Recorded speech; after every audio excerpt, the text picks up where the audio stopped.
Chicken চাপ বানাবো। তো বন্ধুরা, যদি আমার মতো কেউ করতে চাও তাহলে আমার ভিডিওটা পুরোটাই দেখবে মন দিয়ে।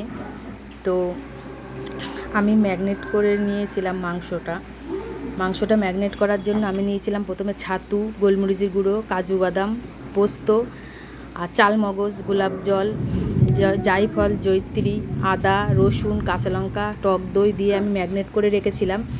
সুন্দর করে ম্যাগনেট করার পরে আমি 1.5 ঘন্টা রেখেছিলাম ম্যাগনেট করে। এবার তেল দিয়ে, সাদা তেল দিয়ে ওর মধ্যে একটু ঘি দিয়ে দিয়েছি। দেওয়ার পরে মাংসগুলো সুন্দরভাবে আমি ভেজে নিয়েছি, মানে এপিট ওপিট করে সুন্দর করে ভেজে নেওয়ার পরে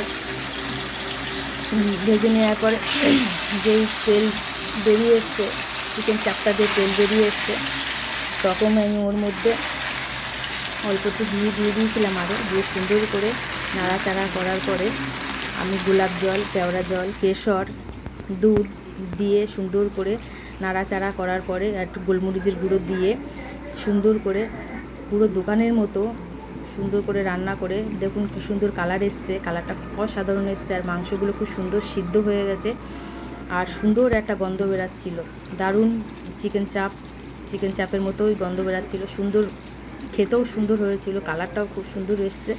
লঙ্কার গুঁড়ো দিয়েছিলাম একটু, দেখুন কত সুন্দর কালার এসছে। আর মাংসগুলো খুব সুন্দর সিদ্ধ হয়ে গেছে, দেখুন রান্নাটা অসাধারণ হয়েছিল, খেতেও খুব সুন্দর হয়েছিল। আর আমি হয়ে যাওয়ার পরে একটু গোলমরিচের গুঁড়ো, গোলাপ জল দিয়ে দিয়েছিলাম।